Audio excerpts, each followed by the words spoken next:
Hollywood silver screen presenting open desert. कहानी की शुरुआत में डेजर्ट के बीचों बीच ऊंची ऊंची चट्टानों में हमें एक लड़की लूसी और उसके साथी बेन को दिखाया जाता है, जो चट्टान पर चढ़ने की कोशिश कर रहे होते हैं। ये चट्टानें बहुत ही खतरनाक है, लेकिन किसी भी कीमत पर इन्हें ऊपर चढ़ना होगा। और अब यहाँ से कहानी 72 घंटे पीछे जाती है, जहाँ पर हमें लूसी को दिखाया जाता है, जो डेविड के साथ कार में है। डेविड प्रोफेशन से एक वकील है। ये दोनों के दोनों एक अरब कंट्री घूमने के लिए आए हैं और जल्दी ये शादी भी करने वाले हैं। रात को जब एक रेस्टोरेंट में होते हैं, तभी वहाँ पर लूसी को एक लड़का जिसका नाम बेन है, वो खाने की कोई डिश भिजवाता है, लेकिन उसके पैसे बिना पे किए ही वहाँ से निकल जाता है। लूसी भी इस बात पर ज्यादा ध्यान नहीं देती। अगली सुबह जब लूसी और डेविड को ट्रिप पर जाना होता है, तभी डेविड की कंपनी से उसे कॉल आता है और उसे बताया जाता है कि उसे एक बहुत ही इंपॉर्टेंट मीटिंग को अटेंड करना है। डेविड लूसी से कहता है कि मैं ट्रिप पर आ नहीं सकता, तुम्हें अकेले जाना होगा। लूसी वहाँ से नाराज होकर चली जाती है, क्योंकि डेविड कभी उसे पूरा टाइम नहीं देता। और जब वो उस जगह पहुंचती है जहां से ट्रिप के लिए गाड़ी निकलेगी, वहां पर वो बेन को भी देखती है, जिसने रात को उसके लिए डिश ऑर्डर की थी। वो बेन के पास जाती है। बेन उसे बताता है कि वो भी यहाँ इस डेजर्ट में घूमने के लिए आया है। उसे एक ऐसी जगह पता है जो बहुत ही रोमांचक है। वो लूसी को भी अपने साथ चलने के लिए कहता है, लेकिन लूसी मना कर देती है और उस गाड़ी में जाकर बैठ जाती है जिस गाड़ी में उसे ट्रिप पर जाना है। इस गाड़ी में बहुत सारे और भी टूरिस्ट होते हैं, जो सब के सब बूढ़े होते हैं। इसीलिए लूसी के मन में आता है क्यों ना बेन के साथ उसकी उसी खास जगह पर जाए। वो बेन की गाड़ी में जाकर बैठ जाती है। बेन उसे ड्राइव करने के लिए कहता है और बहुत लंबा सफर तय करने के बाद ये उस जगह पहुंच जाते हैं जिस जगह के बारे में बेन ने बताया था। ये सच में एक खूबसूरत जगह थी। यहाँ से डेजर्ट को दूर दूर तक देखा जा सकता था। लूसी को यहाँ आकर बहुत अच्छा लगता है। रात को दोनों वहीं पर स्टे करते हैं और जब सुबह लूसी की आंखें खुलती है तो वो देखती है कि बेन पैराशूट से नीचे कूद गया है। ये देखकर वो घबरा जाती है, क्योंकि अब उसे अकेले नीचे जाना होगा। बेन ने उसके लिए गाड़ी की चाबियां और एक नोट छोड़ा होता है। उस नोट में लिखा होता है कि जब तक तुम नीचे नहीं आ जाती, तब तक मैं तुम्हारा वहीं पर इंतजार करूंगा। लूसी इसके बाद उन खतरनाक चट्टानों से बड़ी मुश्किल से गाड़ी को नीचे लेकर आती है, जहां पर बेन उसका इंतजार कर रहा होता है। बेन पर वो गुस्सा करती है, क्योंकि उसकी वजह से वो लेट हो गई। इस वक्त तक उसे डेविड के पास जाना था। वहीं डेविड को दिखाया जाता है, जो उस टूरिस्ट वाली गाड़ी के पास पहुंचता है। उसे पता चलता है कि लूसी इस गाड़ी में आई नहीं। इस बात से वो पूरी तरह से परेशान हो जाता है और लूसी को कॉल करने की कोशिश भी करता है, लेकिन उसका phone out of coverage area होता है। वहीं बेन और लूसी को दिखाया जाता है, जो अब बड़ी तेजी से इस बीहड़ से बाहर निकल रहे होते हैं, लेकिन तभी उनकी गाड़ी का टायर रेत में फंस जाता है। ये बहुत कोशिश करते हैं, लेकिन इनकी गाड़ी नहीं निकलती। लूसी यहाँ पर फोन करने की भी कोशिश करती है, लेकिन ये एक ऐसी जगह है जहाँ पर किसी के मोबाइल पर कभी कोई नेटवर्क नहीं आता, इसीलिए वो किसी से संपर्क नहीं कर सकती। बेन लूसी से कहता है कि जब तक यहाँ पर कोई मदद नहीं आ जाती, तब तक हमें यहीं पर रुकना होगा, किसी का इंतजार करना होगा। लूसी कहती कि मेरे पास इतना वक्त नहीं है, हमें अभी यहाँ से निकलना चाहिए। बेन कहता है कि इस वक्त भीड़ में बहुत ज्यादा गर्मी है, एक बार सूरज ढल जाए उसके बाद हम यहाँ से निकल सकते हैं। और लूसी बेन की बात नहीं मानती। वो जानती है कि डेविड उसका इंतजार कर रहा होगा, इसीलिए वो अपना बैग और पानी की बोतल लेकर अकेले इस रेगिस्तान में आगे बढ़ चलती है। काफी दूर जाने के बाद उसे प्यास लगती है। वो अपना सारा पानी पी लेती है और अब उसके पास वापस लौटने के अलावा कोई भी रास्ता नहीं है, इसीलिए जल्दी वो बेन के पास वापस आ जाती है। वापस आने के बाद भी उसे बहुत प्यास लगी होती है, इसीलिए वो बेन के पास रखी बोतल से पानी पीने लगती है। बेन उसे कहता है कि हम यहाँ पर फंस चुके हैं, हमें पानी को बहुत संभल के खर्च करना होगा। वो उसे एक मैप भी दिखाता है, जिसमें वो कहता है कि यहाँ से 12 मील दूर ओपन डेजर्ट पैराडाइज है, जहाँ पर बहुत सारे लोग यानी कि टूरिस्ट घूमने के लिए आते हैं। एक बार अगर हम वहाँ पहुँच गए तो जल्दी हम वापस अपने घर यानी कि अपने होटल्स पहुँच जाएंगे।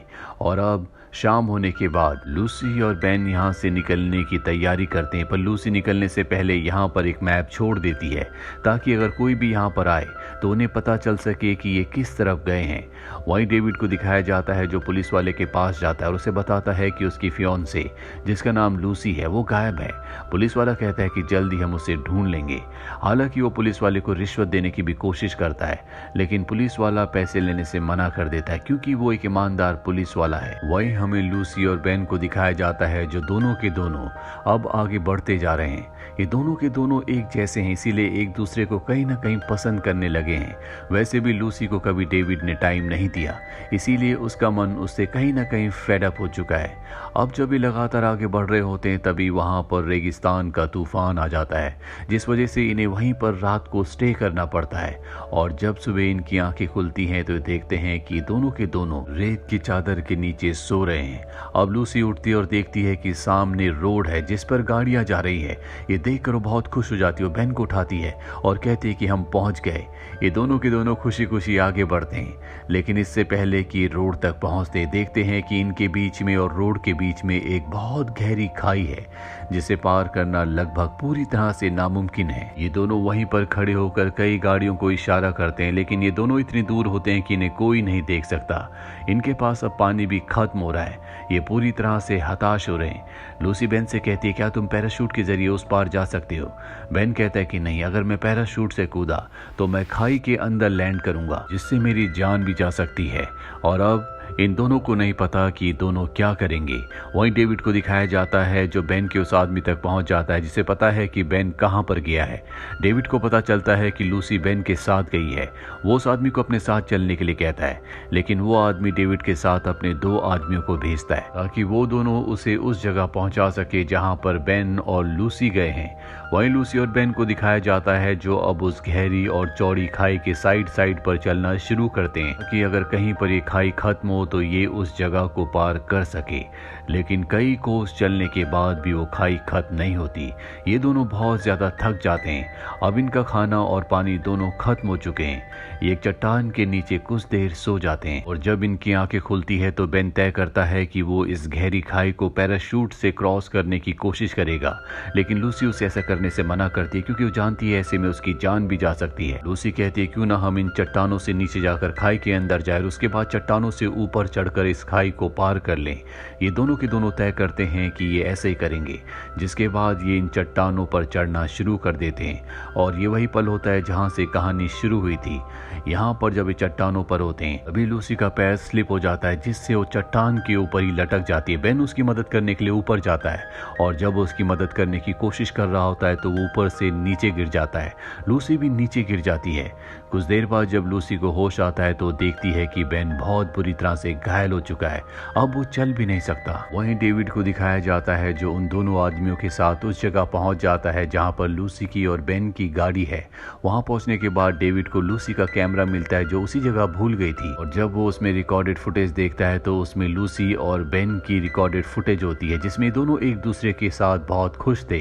डेविड को लगता है कि लूसी उसे छोड़कर धोखा देकर चली गई, वो बेन के साथ खुश है, इसीलिए वो उसकी तलाश करना बंद कर देता है। वहीं लूसी और बेन को दिखाया जाता है जो पूरी तरह से हताश हैं। दरअसल ये उस खाई के अंदर पहुंच ही नहीं पाए थे। जब ये थोड़ा सा नीचे गए थे तभी इनका पैर स्लिप हो गया था, यानी कि अब भी ये पूरी तरह से खाई के इसी तरफ होते हैं। और अब लूसी तय करती है कि वो पैराशूट से दूसरी तरफ जाने की कोशिश करेगी। बहुत कोशिश करने के बाद उसका पैराशूट उड़ने लगता है और जैसे ही वो उस खाई को पार करने वाली होती है तभी हवा का रुख बदलने की वजह से उसका पैराशूट नीचे खाई में चला जाता है। जहां पहुंचने के बाद लूसी बेहोश हो जाती है। जब लूसी को होश आता है तो देखती है कि उसके सामने एक लड़की है, वो उसका पीछा करती है और वो एक कबीले तक पहुंच जाती है जहां पर बहुत सारे लोग होते हैं और उनके सामने पहुंचते वो वहीं पर गिर जाती है क्योंकि वो बहुत ज्यादा थकी हुई होती है। इसके बाद वो कबीले वालों को बताती है कि उसका साथी ऊपर है। कबीले वाले उसके साथी को यानी कि बेन को रेस्क्यू कर लेते हैं और अपने साथ ले जाते हैं जहां पर रात को बेन को होश आ जाता है। वो खुश होता है कि वो सही सलामत है। वहीं डेविड के वो 2 साथी जिन्हें डेविड लूसी और बेन को अपने साथ ढूंढने के लिए यहाँ पर लाया था, वो दोनों के दोनों गाड़ी लेकर बेन और लूसी तक पहुंच जाते हैं। तो लूसी और बेन को अपनी गाड़ी में बिठाते हैं, लेकिन गाड़ी में डेविड नहीं होता। दरअसल इन दोनों आदमियों ने डेविड को पीछे बांध कर रखा होता है। इसके बाद ये बेन और लूसी से पूछते कि हम तुम्हें कहाँ छोड़ दें। बेन कहता है कि हमारी गाड़ी रेगिस्तान में बीहड़ में बीच में फंसी हुई है, आप हमें हमारी गाड़ी तक छोड़ दें। और ये इन दोनों को वहां ले जाते हैं। यहाँ पहुंचने के बाद इस बीहड़ के कुछ खतरनाक व्यापारी आते हैं जो कि क्रिमिनल्स हैं, जो इंसानों को खरीदते हैं। दरअसल ये दो आदमी जो डेविड के साथ आए थे, ये इंसानों को बेचते हैं। डेविड इनकी गाड़ी में पीछे बंदी होता है और अब जो व्यापारी आए होते हैं वो डेविड और बेन को 20-20 हजार डॉलर्स में खरीद लेते हैं। जब लूसी की बारी आती है तो ये आपस में लड़ना शुरू कर देते हैं, एक दूसरे पर गोलियां चलाते हैं, जिस वजह से सब के सब मारे जाते हैं। यहाँ पर अब एक ही व्यापारी बचता है और इससे पहले कि वो लूसी को और इन सब को अपने साथ ले जाता, बेन मौके का फायदा उठाकर उसे गोली मार देता है। डेविड के साथ जो दो लोग आए थे उसमें से एक मारा जा चुका और दूसरा गाड़ी लेकर भाग जाता है और अब यहाँ पर एक ही गाड़ी होती है जो कि बेन की गाड़ी है। डेविड उस गाड़ी को वहां से निकालने की कोशिश करता है और रेत हटा रहा होता है, पर लूसी उसे कहती है कि इसका कोई फायदा नहीं है, ये गाड़ी यहाँ से नहीं निकल सकती। अभी बेन जो अपनी जिंदगी की आखिरी सांसें ले रहा होता है, जो बहुत ज्यादा जख्मी है, वो लूसी से कहता है कि तुम अगर गाड़ी के टायर की हवा निकाल दोगे तो गाड़ी यहाँ से निकल जाएगी। ये सुनकर लूसी पूरी तरह से हैरान हो जाती है। वो कहती है कि तुमने पहले ऐसा क्यों नहीं किया। बेन कहता है कि जब मैंने पहली बार तुम्हें रेस्टोरेंट में देखा था तो मैं तुम्हें पहली नज़र में पसंद करने लगा था, इसीलिए मैंने तुम्हें अपने साथ आने के लिए कहा। मुझे तुम बहुत अच्छी लगती थी, मैं तुम्हारे साथ और भी ज़्यादा वक्त बिताना चाहता था, इसीलिए मैंने तुम्हें ये नहीं बताया। मैं इस पूरे रेगिस्तान को, बीहड़ को अच्छे से जानता हूँ, मुझे यहाँ के हर एक रास्ते के बारे में पता है, पर शायद तुम्हारा साथ मेरे लिए ज्यादा इम्पोर्टेंट था। ये सुनकर लूसी को कहीं ना कहीं अच्छा लगता है और अब ये सब के सब गाड़ी से इस जगह से निकल जाते हैं।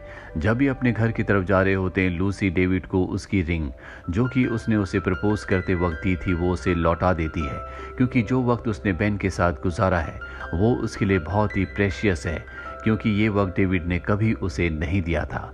और इसी के साथ ये फिल्म, ये कहानी यहीं पर ख़त्म हो जाती है। उम्मीद करते हैं कि ये कहानी आपको पसंद आई होगी।